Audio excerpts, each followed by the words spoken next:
katulad. Amen. Siya ay barako, lalaki. Yes, Lord. Salamat po, Panginoon. Wala kang katulad, wala nang hihigit sa'yo, wala kang katulad, wala nang papatay sa'yo.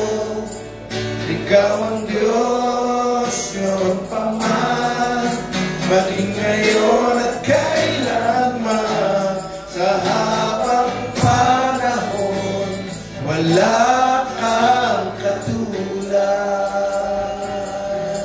Sa habang panahon, wala kang katulad.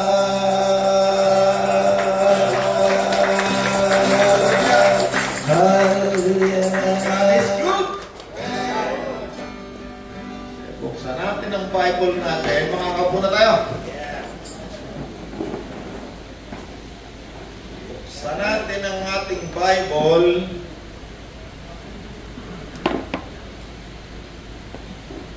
Sa ikalawang Korinto 3:6. 2 Corinthians 3:6. Yan. Sabi dito sa 3:6, nasa amin naman ay nagpapaging sapat na mga ministro ng bagong tipan, hindi ng titik, kundi ng Espiritu, sapagkat ang titik ay pumapatay, dadapot ang Espiritu ay nagbibigay buhay. Hallelujah. Wait lang, hanapin ko. Kalawang Korinto 3:6. Pakiulit mo nga kaya Sosay. Actually, barsali nito, pero nasa amin naman ay nagpapaging sapat na mga ministro ng bagong tipan, hindi ng titik, kundi ng Espiritu, sapagkat ang titik ay pumapatay, dadapwat ang Espiritu ay nagbibigay buhay. Hallelujah. At kauurungan ko pa, ha? Yeah. Urong pa tayo sa 2 Corinto 2:14, no? Umpisahan ko sa 14. Yeah. Ikalawang Korinto 2:14. Ngunit salamat sa Diyos. At lagi niya kaming isinasama sa parada ng tagumpay ni Kristo. Yeah. Okay? Dahil sa aming pakikipag-isa sa Kanya, yeah, at sa pamamagitan namin ay pinalalaganap ng Diyos sa lahat ng dako ang mabangong halimuyak ng pagkakilala kay Kristo. Pareho ba tayong binabasa, may Sosay? Yeah. 15 to 15. Para kaming mabangong samyo ng insensong inihahandog ni Kristo sa Diyos, at nalalanghap naman ng mga naliligtas at ng mga napapahamak. Sa mga napapahamak, ito'y parang alingasaw na nakamamatay. Ngunit sa mga naliligtas, ito'y halimuyak na nagdudulot ng buhay. Yes. Sino ang may sapat na kakayanang gumawa ng mga bagay na ito? Hindi kami katulad ng marami ng iba na kinakalakal ang salita ng Diyos. Yes. Sa halip, bilang sugo ng Diyos, sa Kaniyang harapan at sa aming pakikipag-isa kay Kristo, ay buong katapatan kaming nangangaral. Yeah. Ang nagsasalita rito, walang iba, si Apostol Pablo.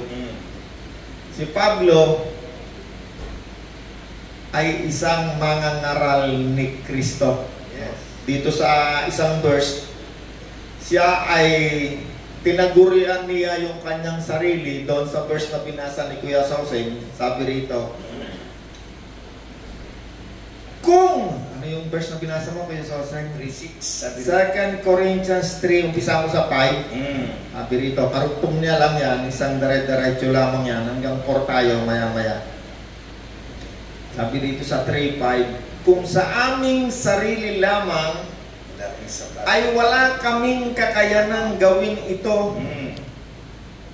Subalit, ang aming kakayahan ay kaloob ng Diyos. Binigyan niya kami ng kakayanan na maging lingkod ng bagong tipan. Yeah. Sa English yan ay ginawa niyang mga ministro, mga lingkod, mga servant ng bagong tipan. Isang kasunduang hindi ayon sa kautusan na nakasulat, kundi ayon sa Espiritu.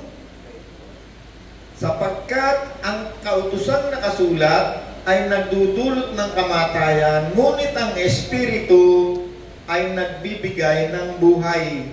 Yes. May mapansin nyo yung ating pinag-aaralan dito ng ilang haba ng panahon no? Pinag-aaralan natin na tungkol sa Espiritu ng Diyos, Espiritu ni Kristo, Espiritong banal. Tayo'y merong tatak, Espiritu. Tayo'y naligtas, sumampalataya. May nangaral, isinugo ni Kristo. At tayo'y sumampalataya. At tayo'y tinatakan. Ano ang tatak? Ano ang pagkakakilanlan? Espiritu. Lahat na nating pinag-uusapan dito, walang tao na nagbigay sa akin yan, o wala niya na ituro mo ha. Ito sa isang linggo, ito ituro mo ha. Alam nyo yung mangaral ka ng salita ng Diyos na wala sa iyong tao na nagtuturo, ano ituturo mo? Isang linggo, no? Every time na tayo magtuturo dito, hindi ko yan sa, meron akong libro na sinusundan o meron ako internet sinusundan. Buong linggo nahingi ako sa Panginoon. At kung minsan, meron panahon na mamaya Bible study na ngayon. Linggo na, hindi ko alam kung anong ituturo ko. Bakit humihingi ako sa Panginoon? Panginoon, anong ituturo mo sa amin? No? Pati ako kasali. Maraming mga bagay, kapag tayo nag-uusap na pati ako na mamangha, yung pinag-uusapan natin, pati ako natututo. Amen. Bakit? Sapagkat itong si Apostol Pablo, ito'y hindi isinugo ng tao. Sabi ni Apostol Pablo, ako'y hindi isinugo ng tao. Yeah. Ang mga ituturo ko'y mga narinig lamang ko kay Kristo. Okay, puro ako konti. Yeah. Kapahayagan ni Apostol Pablo. Sabi ni Apostol Pablo,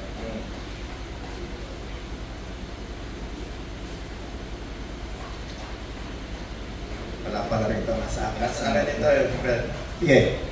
Kung malaman ninyo mga kapatid na hindi katanan tao mabuti. Teka lang, Kuya Sosay nga. Ileta. Alam niyo ako talaga natutuwa dito kay Kuya Sosay. Nasa isip ko pala nasa kanya ng Bible eh. Lagi kayo magkatuma. Sige, Kuya Sosay, basahin mo. Ibig kung malaman ninyo mga kapatid na hindi katanan tao mabuting balita yung pinapangaral ko. Hindi ko ito tinanggap mula sa tao. Ni itinuro sa akin ng tao. Si Jesucristo ang nagpahayag nito sa akin. Hallelujah. Si Apostol Pablo, yung mga tinuturo niya, walang religion na nagturo sa kanya. Ito, ituro mo sa mga tao. Ito. Yeah. Laging sinasabi ni Apostol Pablo, ang ituturo ko'y kung ano lamang yung itinuro sa akin ni Kristo. Yeah.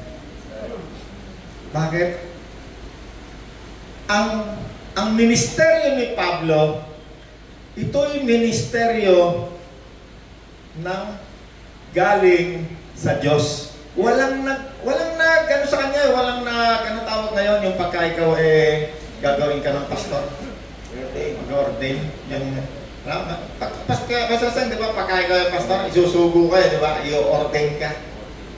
Kaya kung minsan, pag ikaw ay meron dumating na nangangaral, tatanungin mo lang yan, sino man nag-ordain sa'yo, saan ka ba galing na religion? Alam mo na yun. Alam mo na kung saan yung alignment niya. Alam mo na kung ano yung ituturo niya. Hindi yan magtuturo ng hindi naka-align doon sa kanyang kung sino yung ano sa kanya. Mga brad, may pang mas Sige, Jose. mula kay Pablo na hinirang na apostol, hindi ng tao, ni sa pamamagitan ng tao, kundi si Jesucristo at ng Diyos Ama na muling bumuhay kay Jesus. Hallelujah. Anong sabi rito? Sabi nasa ni Kuya Jose?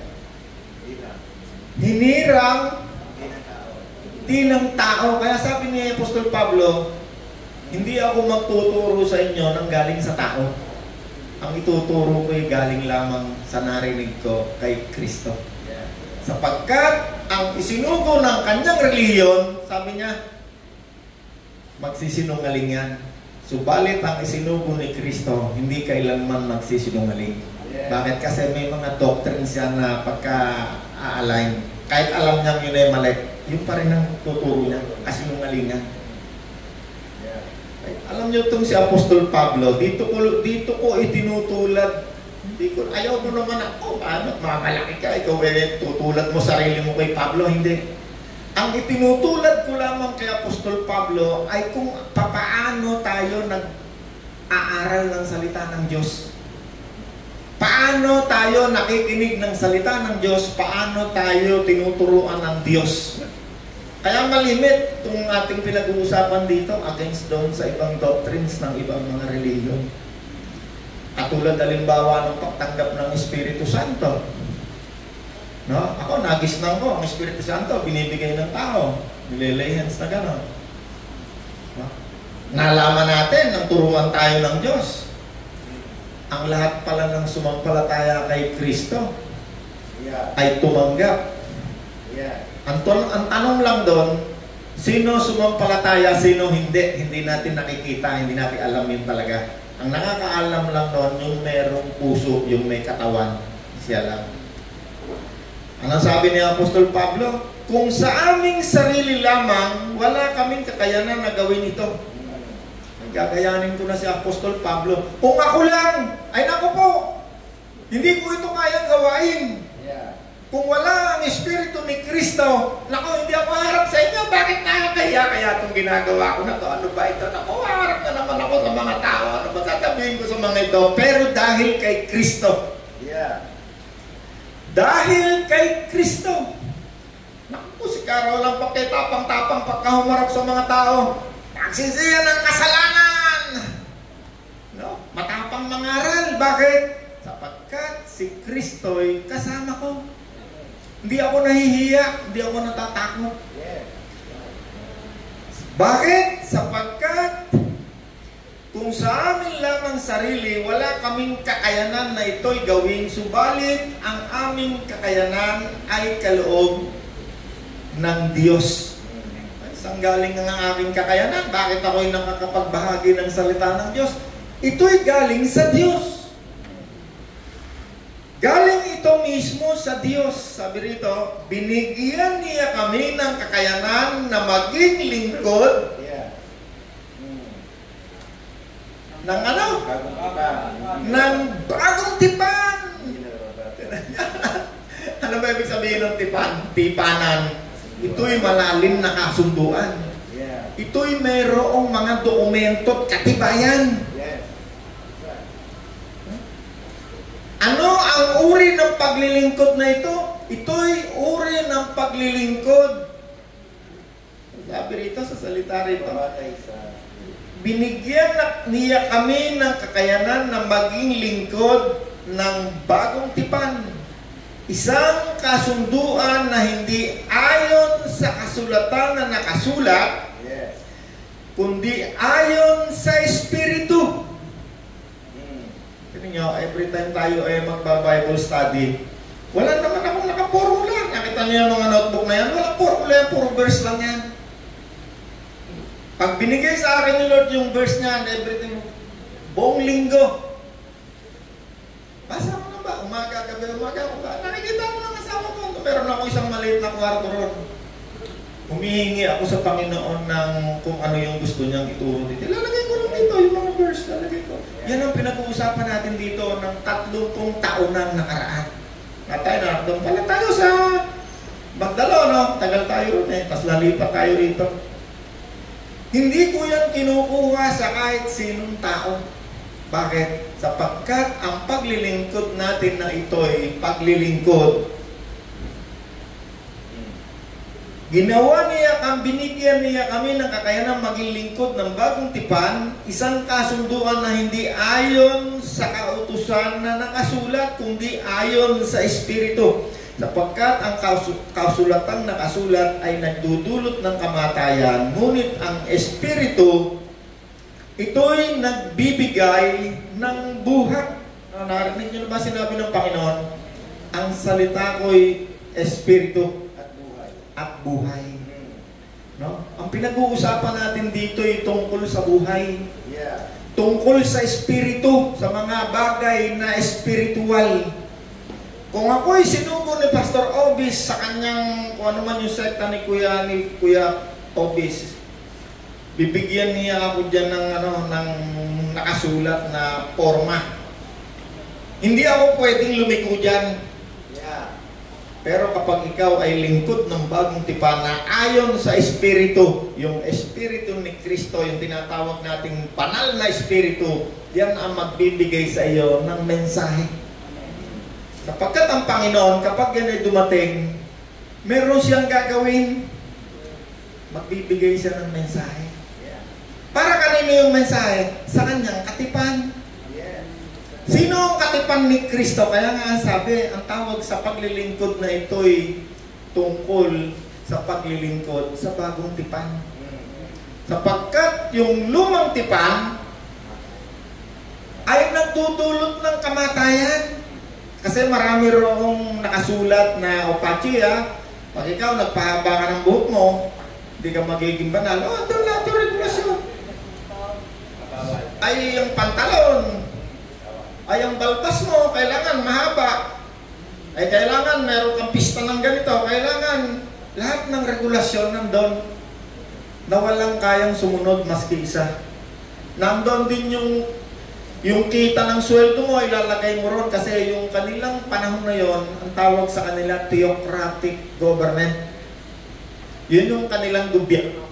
Government sila. At the same time, theocracy ang tawag doon. Kasi tayo, ang tawag sa gobyerno natin, democratic. Sa Israel ngayon, ang gobyerno nila ngayon ay democratic parliamentary. Kasi meron silang prime minister, si Netanyahu. Tama ba? Si Netanyahu ba ngayon? Ang gobyerno ngayon ng Israel kung saan ang kautusan na ito na tinatawag na Law of Moses sa panahong ito ay hindi na theocracy. Democratic na sila ngayon. Parliamentary, democratic, parliamentary. Tayo naman, ang gobyerno natin ngayon, democracy. Galing ng Amerika. Yung iba naman, yung Chinese, communist. Komunista. May iba-ibang tawag sila dyan. Nag-evolve na rin yung tinatawag nilang komunista. May iba-iba na rin silang gobyerno. Okay. Anong uri ang paglilingkod na ito na ginagawa ng mga nangangaral ng salita ng Diyos?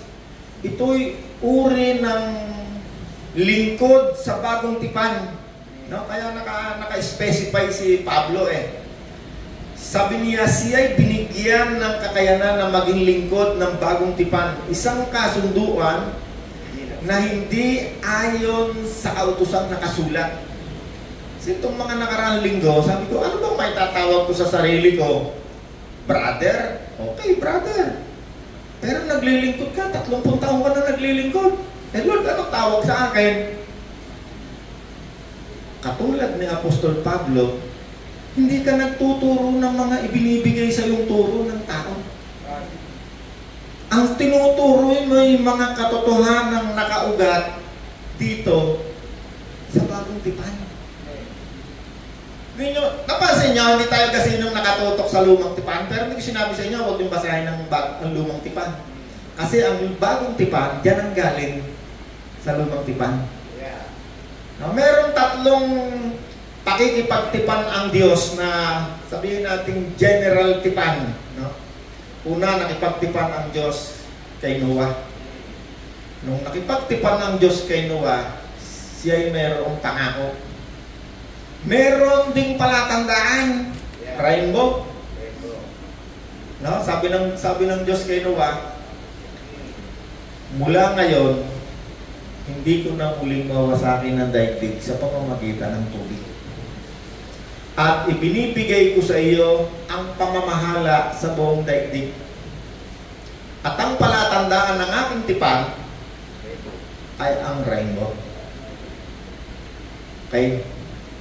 Pangalawa, nakipagtipan muli ang Diyos kay Abraham. Sabi ng Diyos kay Abraham, Abraham, gagawin kitang isang malaking bansa. Gagawin kitang makapangyarihan. Sumunod ka sa akin, sabi ng Diyos. Noong nakipagtipan ng Diyos kay Abraham, nagkaroon din ng palatandaan. Tayong mga lalaki, kung titingnan natin yung ating pag-aari, yun ay ginaya-gaya lang natin, ginawa yan ng religion ng Katoliko, diyan nila kinuha yan. Pero tayong mga hindi natin naiintindihan yan. Tinuturo lang sa atin, ay kaya tayo nagpapatuloy kasi ano yan, para sa kalinisan. Walang kinalaman ng kalinisan dyan. Yan ay may kinalaman sa spiritual na bagay. Kasi ang Diyos nakipagtipan kay Abraham. At ang tanda ng tipan na yan ng Diyos kay Abraham, na tayo naman ngayon ay naging lahi ni Abraham sa pamamagitan ng pananampalataya. Sapagkat ang lahat ng sumasampalataya katulad ni Abraham ay itinuring ng Diyos na matuwid, righteous. Kaya tayo righteous, no? Dinadagdagan lang natin yung ating kaalaman, bakit natin ginagawa ang bagay na ito. Yes. Bakit kaya tayo mga lalaki, pupunta tayo, ngangata-ngata tayo ng bayabas, bubuga na. Palo, no? Di ba? Palo tayo no? Mga bata ngayon, di na alam yung palo Ano na, doktor na sila No, tayo, palo, no? Ewan ko, nung panahon nyo tayo, baka palakol. Palo, ganyan yung merong stick na ganyan, tapos papaluin na, ngangata. Bayabas mo ibubuga mo pagkatapos dahil ang Diyos nakipagtipan sa isang tao, ang pangalan Abraham, diyan nagmula yung bansang Israel. Sa isang tao na yan. Tayo namang mga hintil,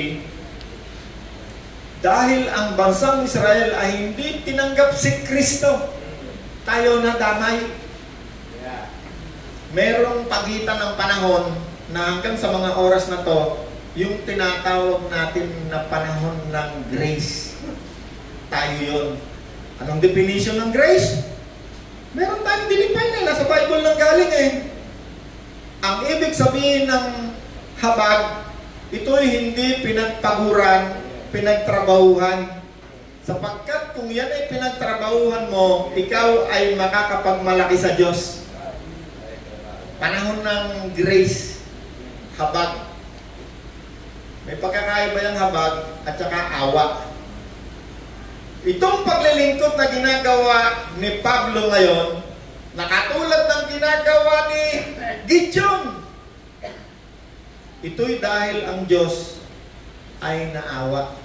Mercy.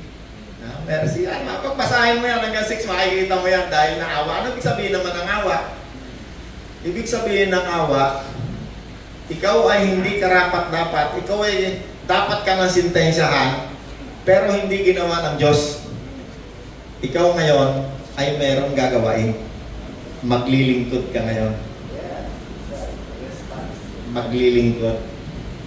Itong si Pablo, ito'y isang tao na sobrang sama.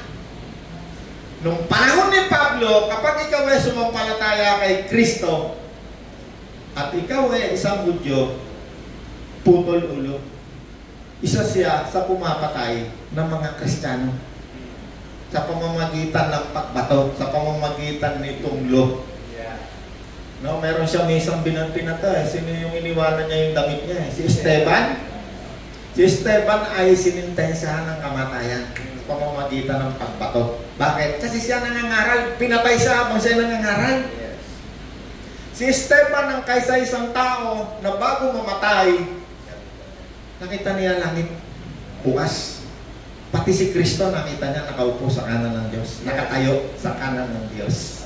No, kaya kanina na-share ko yung dinalaw ko kahapon, dinalaw namin kahapon. Mamamatay na. Alam ko mamamatay na. Katulad nung pamangkin ko, apo ni nanay. Mamamatay na. Pupunta na sa Panginoon. Alam niya pupunta na siya sa Panginoon. Kaya nung kami dumalaw doon sa aming pamangkin, kami ng asawa ko, gabi madilim. Papasok pa lang ako sa pintuan Tito, di ba ako tatanggapin sa langit, ano? Bait ako, no? Di ba ako tatanggapin, ano? Sabi ko, syempre naman. Pagtingin ko sa mata niya, walang itim. Puti na lahat.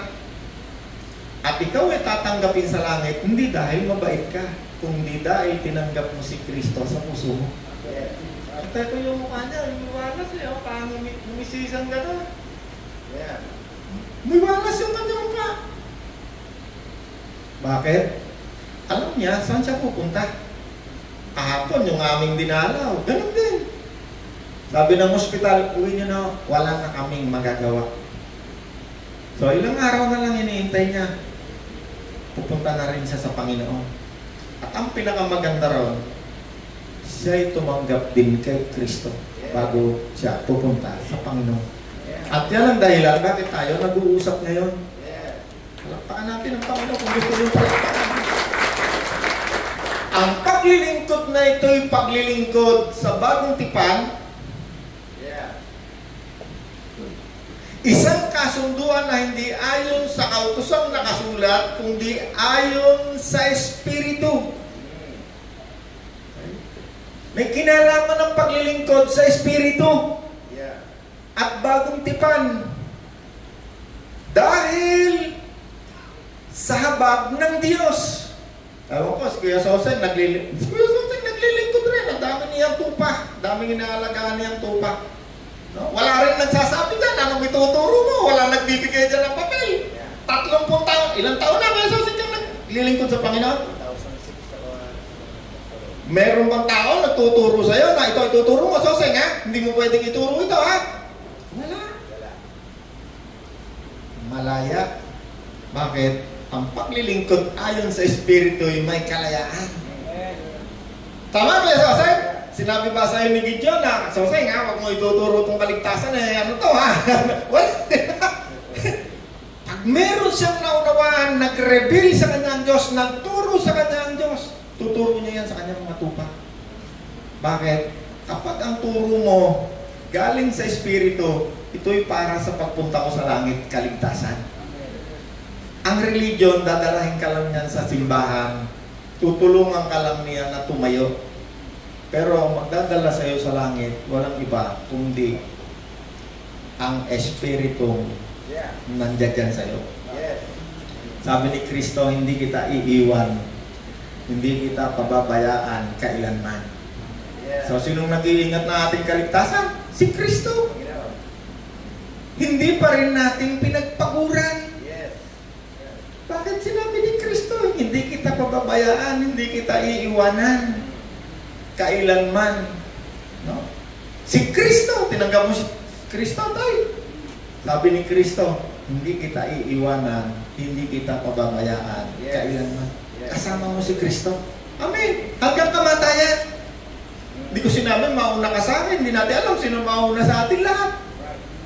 No, marami, napakadami ng nauna na kay tatay, no? Napakarami ng patay na kay babata pa. Ay. Kapag ikaw nakarinig ka ng turo galing sa Espiritong mabuti, tutulungan ka niyan makapunta sa langit. Amen? Sige, tuloy pa natin. Ikalawang Korinto 4:1. Tuloy-tuloy lang to, 2, 3, 4, tuloy-tuloy lang. Dahil sa habag ng Diyos, inipinigay niya sa amin ang paglilingkod na ito. Nakita ninyo, saan galing bakit si Apostol Pablo ay naglingkod sa Diyos? Dahil ang Diyos nahabag sa kanya. Si Pablo ay karapat dapat ng patayin kung pag-uusapan din lamang ay pagiging Kristiyano. Bakit? Napakasamang tao, mamamatay tao. No? Kung si Kuya Sosing niya mamamatay tao para yan ay kumain, nang-hold up, nangingidnap, dapat lang patayin si Kuya Sosing, pero mas dapat patayin si Gideon. Kapag ang pinapatay ni Gideon, yung mabubuting tao na tumanggap kay Kristo. Ibig sabihin, mas masamang tao ito. Si Kuya Sosing, hold upper lang. No? Kidnapper lang, mangkikikil lang. Ito mas matindi. Bakit? Ang pinapatay nito, yung taong tumanggap kay Kristo. Si Pablo yan. Kunwari, si Pablo si Gideon. Si Pablo, napakasamang tao, sobrang sama. Pero alam nyo ba na si Pablo, isang reliyoso? Napakamasugid na reliyoso. Ang kaniyang paglilingkod ay nakasulat sa Lumang Tipan. Yung mga, yung unang libro na nandyan sa Bible natin, yan ang kanyang basihan. Bakit niya ginagawa yun? Bakit? Nung una, dahil siya sobrang relihiyoso, ang akala niya siya ay naglilingkod sa Diyos. Narinig mo, sinabi ni Pablo yan, kasasay na. Kaya niya ginagawa yung pagpatay sa mga sumasampalataya kay Kristo. Sapagkat ang tingin niya doon sa kanyang religion, yun yung pinaka-perfect na religion at wala nang iba pang tama. Kapag ikaw ay humiwalay sa aming religion, sabi ni Pablo, karapat dapat sa iyo kamatayan. Sobrang reliyoso. Kaya kapag ikaw reliyoso ka, sobrang mong reliyoso, hindi ko tiyak makakarating ka sa langit. Bakit? Ang isinusuko ng mga religion, yung mga religious na mga tao, hindi niyan maiiwasan magsinungaling pag binigyan niya ng katuruan. Ay, turo mo sa tao yan, oh, sweldo nyo, pache ya, huwag kang titingin sa akin, hindi ka makakarating sa langit. Magsisinungaling yan. Pero ang isang taong naglilingkod sa Diyos, ayon sa habag. Ang paglilingkod ni Pablo, meron dalawang uri ng paglilingkod, Dahil sa habag ng Diyos, ibinigay niya sa amin ang paglilingkod na ito, kaya't hindi humihina ang aming loob. Tinalikuran namin ang lahat ng lihim at kahiya-hiyang gawain, hindi kami nanloloko ng mga tao, at hindi namin pinipilipit ang salita ng Diyos. Sa halip, hayagan namin ipinapangaral ang katotohanan, kaya't maaari kaming suriin ninuman sa harapan ng Diyos.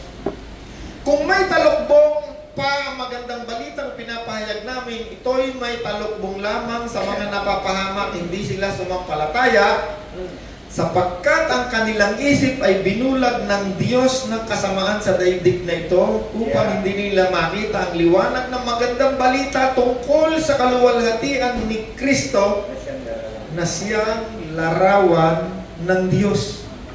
Tanan niyo ang pagliling Pablo, no? Merong yung ministeryo niya dahil sa habag. At yung kanyang paglilingkod ay upang yung mga tao ay maging mabuti ang larawan ng Diyos. Tignan nyo, nung araw, nung nakaraang linggo, 3 weeks ago, merong pahayag ng Diyos sa atin, Ano sabi? Abay, nung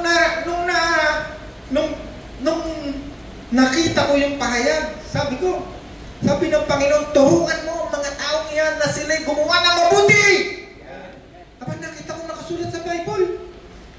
Yung palang revelation, kapag yan nagkaroon ka ng revelation, hindi mo makikita sa Bible. Pag mayroong revelation, makikita mo yan maliwanag pa sa sikat ng araw na sa Bible nakasulat. Nakasulat sa Bagong Tipan ang revelation sa atin.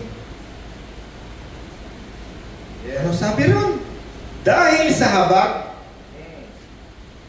ibinigay niya ang paglilingkod na ito. Kaya hindi humihina ang aming loob. Nakita mo, tuloy-tuloy.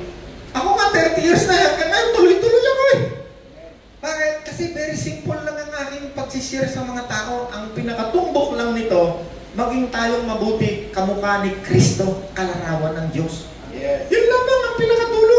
Punot dulo, yun lang. O tatay, huwag ka na magsusukal. O nanay, o Kuya Edwin, o nanay Pachi, ang tumbok lang natin para tayo maging mabuti kamukha ni Kristo na kamukha ng Diyos. Yun lang. Very simple. Pagsisis. Sige, babasahin. Babasahin ko ito. Napakaganda ka ito. Nasabi, pinapangaral mo ngayon. Nagpapasalamat Ako kay Kristo Jesus na ating Panginoon na nagbigay sa akin ng lakas para sa gawain ito. Si Pablo tinutukoy, sapagkat ako'y minarapat niya at hinirang niya na maging lingkod. Hinirang niya ako upang maglingkod sa Kanya, bagamat noong una'y nagsalita ako laban sa Kanya. Bukod dito, inusig ko siya nilait. Sa kabila nito, kinahabagan ako ng Diyos, sapagkat hindi ko nalalaman na ang aking ginagawa noong hindi pa ako naniniwala sa Kanya.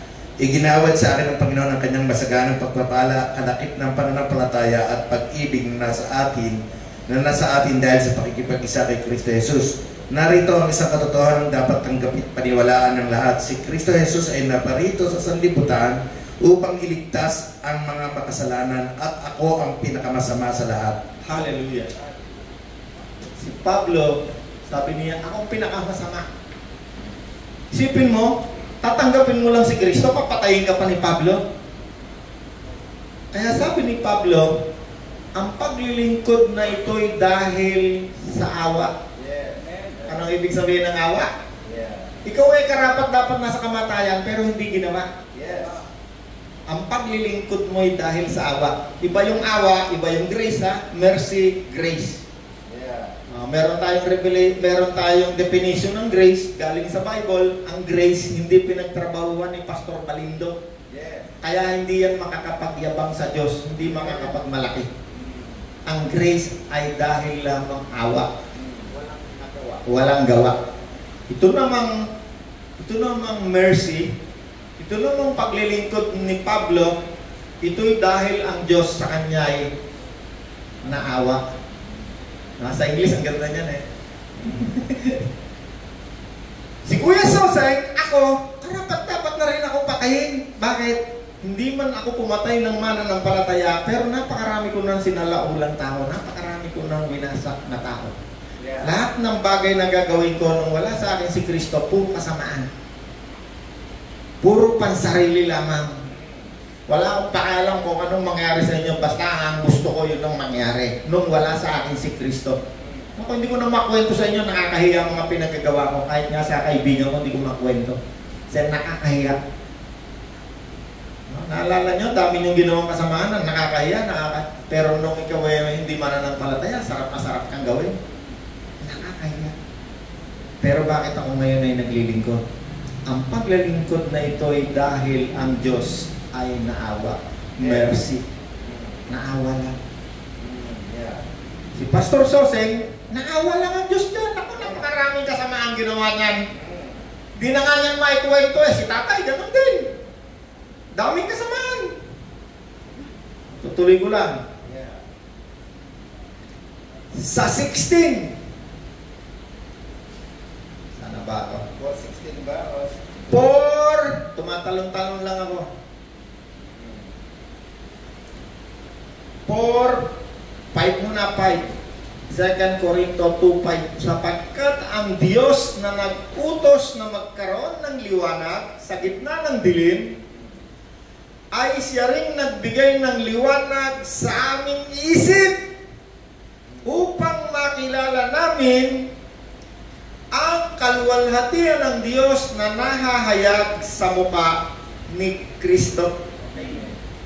Kita ninyo ang ministeryo ni Pablo, ang paglilingkod sa bagong tipan. Sinong nagpaliwanag sa kanilang isip? Yung Diyos mismo. Anong dahilan? Upang makilala namin ang kaluwalhatian ng Diyos na nahahayag sa mukha ni Kristo. Laging kaugnay si Kristo. Pag si Pablo nagturo, laging kaugnay si Kristo. Hindi pwedeng humiwalay sa isang pagtuturo si Kristo. No, kaya yung mga Yahweh, El Jeron, kung ano-anong mga salitang Hebrew na hindi mo na maintindihan, kalimutan mo na yun. Guguluhin mo lang ang mga tao. Yung mga El Elyon, yung mga Yahweh, El Shabbat, talaga naman ako natutuwa pagka yung mga nagtatalo-talo sa mga ganyan. Alam nyo, yung mga nagmamayabang lang na nagtatalo-talo dyan. Sa katotohanan, hindi makakatulong yan sa mga katulad natin ngayon na nag-aaral nakikinig kay Kristo. Alam ni Kristo ano lahi natin. Alam ng Panginoon ano ang ating wika. Bakit? Siya ang tagalikha ng wika. Alam ni Kristo kung anong wika tayo meron. Anong panahon ng Panginoon? Ang wika, 3. Ang local na dialects ng panahon ni Kristo, Aramaic. Yan ay salita na mahihirap ng mga katulad natin na ordinaryong tao. Meron pang isang salita, Greek, Griego. Salita naman yan ng mga elite, ng mga negosyante, ng mga sa university. Para kung sa panahon natin ngayon, ang Aramaic ay Tagalog. Yun namang Greek, punta ka sa UP, English lahat yan. How are you guys? Yan, mga salita ng mga aral yan, mga matatalino, mga Amerikano. Pero malapit na mapalitan ng Chinese yan. Sila mo, ha? Watch it. Yun namang isang salita, ng panahon ng Panginoon, Latin. Yan naman yung karaniwang salita ng mga tagapaglingkod sa gobyerno, katulad ng sundalo. Romanong sundalo, kalimitan, Latin ang salita niyan. Kasi yung emperor, minsan nandyan yan minsan sa Rome, minsan naman nandyan yan sa salita ay Greek. Kasi nagpapalit yan ng hari. Kung saan siya nakatira, yun ang parang language na magiging sikat. Kaya malapit na maging sikat yung Chinese. Kasi ang Espanyol, wala na eh. Habla Espanyol, no? Ang panahon ng Kastila, pag ikaw marunong magsalita ng Kastila, ano ka, elite ka, mayaman. Hanggang ngayon, pag yung talagang mayayaman, katulad na si Ayala, si Arroyo, ako magsalita yan, Espanyol ang mga salita niyan. Kasi nung araw, dumating ang panahon ng araw dito sa Pilipinas, 300 taon, sinakop tayo ng mga Espanyol. Kaya ang salita natin dito, nung mga mayayaman, Espanyol. Yun ang mga ordinaryong tao sa mga sulok-sulok, hindi, Tagalog. Oh. Ngayon, nung dumating na yung English, no, nagbubungguan na sila ngayon, napapalitan na sila eh. Ay di yung mga wannabe, sabihin ng wannabe, no, yung mga gusto yung mataas yung social climber, tawag mo. Nakiki-English yan. Kasi pagka nag-English ka, mayaman ako. Yeah, you know. Itong si Apostol Pablo, kaya ko lang sinasabi sa inyo yan, para meron tayong dagdag kaalaman. Kasi kung minsan, meron mga nagmamarunong matuturo sa inyo ng mga ganitong pangalan, no? Meron ng isang tao kong kilala yung pangalan ni Jesus, hindi raw makapangyarihan. Mas makakapangyarihan daw yung original na pangalan ni Jesus doon sa sa Hebrew at sa Greek.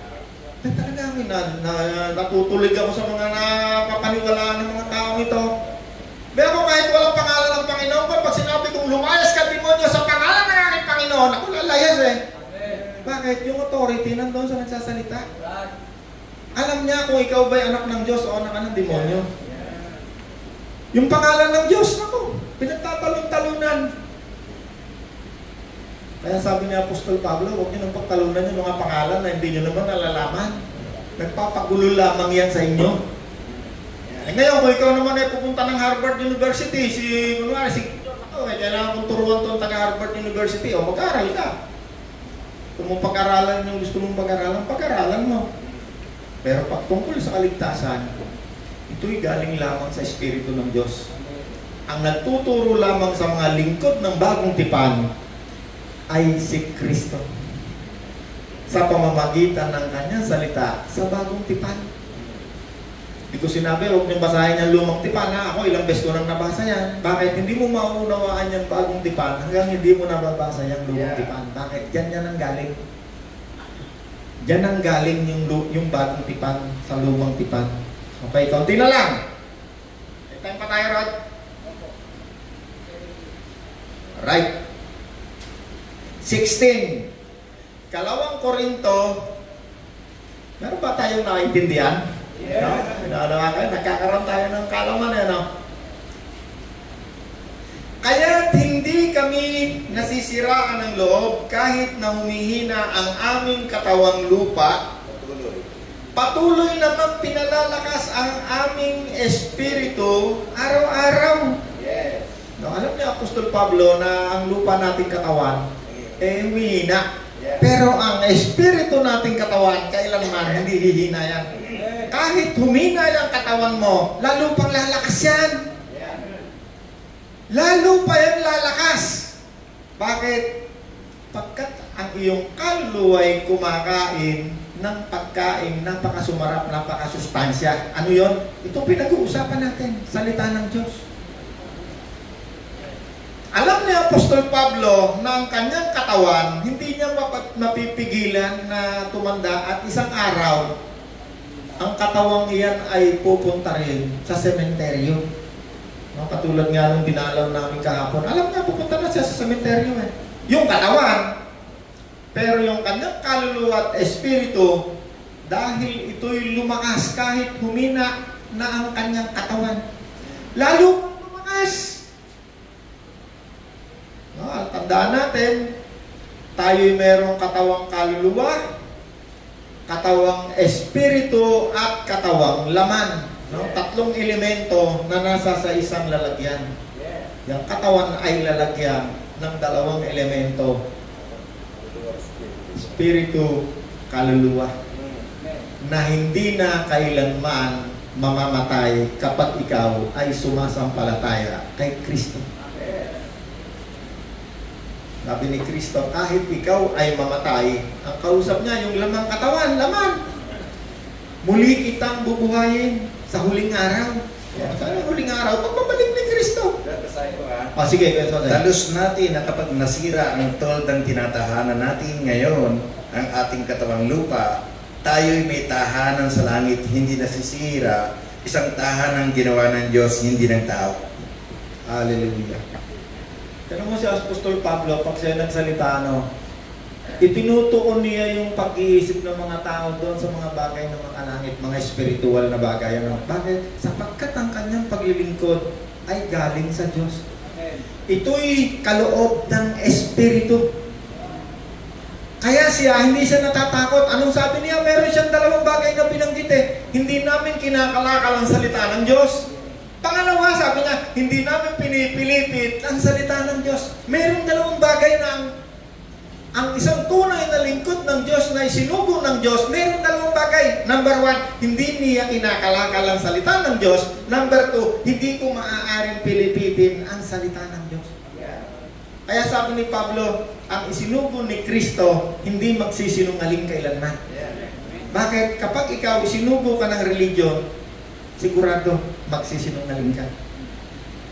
Itataas mo yung nagsugo sa'yo. Subalit ang Diyos ay tapat, sabi ni Pablo. Sapagkat ako'y sinugo ng Diyos, ang itataas ko lamang ay ang Diyos at si Kristo. Kita niyo si Pablo, palakpakan natin sa tatay na palakpakan. Huwag ka naman palakpakan yung hindi ko tatanggapin. Baka ako'y uudin. Meron inuudi. Si Pilato, si Herodes, nagkatalumpati siya, no? Sabi ng mga anak, naku, Diyosi ka yan! Sabi, tinanggap na yun, tinanggap niya yung papuri. Pag alis niya, inuud siya, buhay pala, inuud na siya, hindi lang niya, inuud pati mata. Inuud! Kaya huwag niyo akong ang palakpakan natin ay ang Diyos na ating pinag-uusapan. Amen! Kita ninyo ang paglilingkod sa Espiritu, ang paglilingkod sa Bagong Tipan, meron napakalaking pagkakaiba sa mga tradisyonal na mga naglilingkod. Sa mga tradisyonal na tinatawag natin ng mga bishop at mga pastor. Si Pablo, hindi siya nagpatawag ng pastor. Hindi. Sinasabi niya walang nagsugo sa kanya kundi si Kristo. Hindi siya in-anoint ng in-ordain. No, ngayon pag hindi ka in-ordain, so naku, sino nag-ordain sa'yo? Baka naman ikaw papalak-palak yan yung mga pinagsasabi, hahamakin ka. Pag hindi ka galing sa kanila, hahamakin ka nila. Pero hindi nila alam, ikaw ang tunay na nagtuturo ng totoo. Hindi mo kinakalakal ang salita ng Diyos. Ibig sabihin ng kinakalakal, hindi ko yung piperahan. Si Pablo, kailanman hindi tayo pinirahan. Hindi pinirahan ni Pablo kahit isang tupa ng Diyos. Doon sa Acts, sabi ni Pablo, nung siya iaalay na, sabi niya, hindi ako kailanman umasa ng aking kakainin at naming magkakasama sa sino man sa inyo. Kami nagpagod. Kami nagtrabaho ng aming kakainin. Pero kaya lahat ng tao kaya niyang harapin wala siyang, ay naku, ito, maraming pastor ngayon, hold-upper banal na hold-upper. Bless you! magte-text sa'yo. Sabi ni Lord, bigyan mo pera. Ano, napakadaling malaman. Alam niyo ang isang taong lingkod ni Kristo, meron yung tinatawag discerning. Di mo yan maluloko. Malayo ka pa, alam ka na. Bakit? Walang nakakaalam sa iniisip ng tao kundi ang kanyang espiritu. Wala rin namang nakakaalam sa iniisip ng Diyos kung hindi ang espiritu ng Diyos. Hindi nyo ba alam na nasa sa atin ang espiritu ng Diyos? We have the mind of Christ. Yan ang tinatawag, discerning. Ang Panginoon, lahat ng tao, hindi na kailangan tanungin eh. Ang Panginoon, lahat ng tao, alam niya ko. Iniisip lang ng tao, alam ng Panginoon eh. Alam niya. Alam niyo kung bakit? Yung espiritu ng tao, kahit yan eh, wala pa si Kristo, ang origin niyan ay sa Diyos. Reporting yan sa Diyos. Pero hindi nyo alam ang iniisip ng inyong espiritu. No? Merong mga verse niyan. Subalit ang pag-iisip mo, ang kaluluwa mo, alam ng iyong espiritu kahit wala pa si Kristo. Lalo na pag tinanggap mo si Kristo. May mga verse niyan. Pinag-usapan na natin dito yan ng mga nakaraan. Okay, time na. Konti na lang, Rod. 16 na. 5. 2 Corinthians 5. Alam namin, kapag nasira na ang toldang tinatahanan natin ngayon, ito ba yung binasa mo kanina, Sosay? Ang ating katawang lupa, ito rin ba yung verse na binasa mo? 5.1 2 Corinthians 5.1 Alam namin na kapag nasira na ang toldang tinitirahan natin ngayon, ang ating katawang lupa. Yes. Yeah. Yan ba yung verse mo kanina? Yes. Oh, yan binasa. Kami may tahanan sa langit na hindi kailanman masisira. Isang tahanang ginawa ng Diyos, hindi ng tao. Yes. Tanong mo, hindi ko pa nababasa. Naunahan ako ni Kuya Sosing. Pero magkaisa kami ng espiritu eh. Yes. Praise God. Amen? Yeah. So isang araw, yung ating toldang tinatahanan, no? Tinatawag lamang yung tent eh, temporary. Ang tent, temporary lang. Yung katawan mo tayo, yung katawan ko na to, ang tawag dyan ay temporary na tahanan lamang. Yan yung bilanggit ni Apostol Pablo eh. Tinulalagay niya yung isip ng mga tumanggap kay Kristo doon sa mangyayari. Kasi si Kristo, pag yan ay nagturo, may mensahe lagi yan. Sinong binibigyan niya ng mensahe? Yung kanyang katipat. Bakit niya binibigyan ng mensahe? Para hindi man lupay-pay dito sa lupa. Manatiling nakapokus ang kanyang paningin kay Kristo.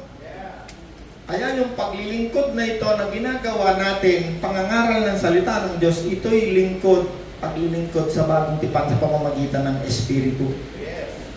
Hindi ito nakasulat, nakaporma, na ito lamang ang gagawin ng Diyos, wala nang iba. Pag lumigo ka rito, mali ka na, hindi.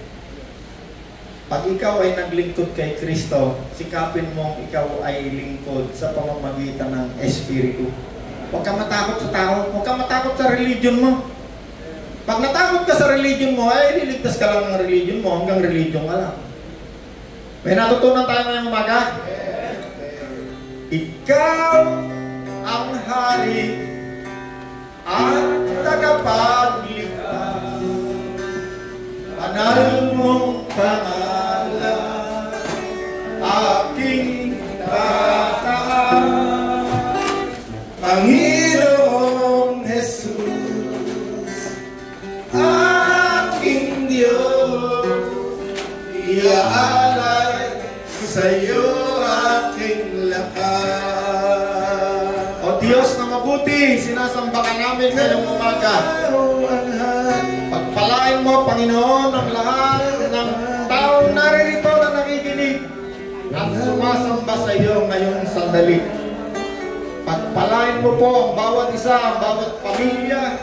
Ingatan mo po kami sa aming pag-iwalay sa umagang ito. Salamat po, Ama, sa mga salaping ito na pinagkaloob namin sa iyo ngayong umaga. Salamat po. In Jesus' name we pray. Amen.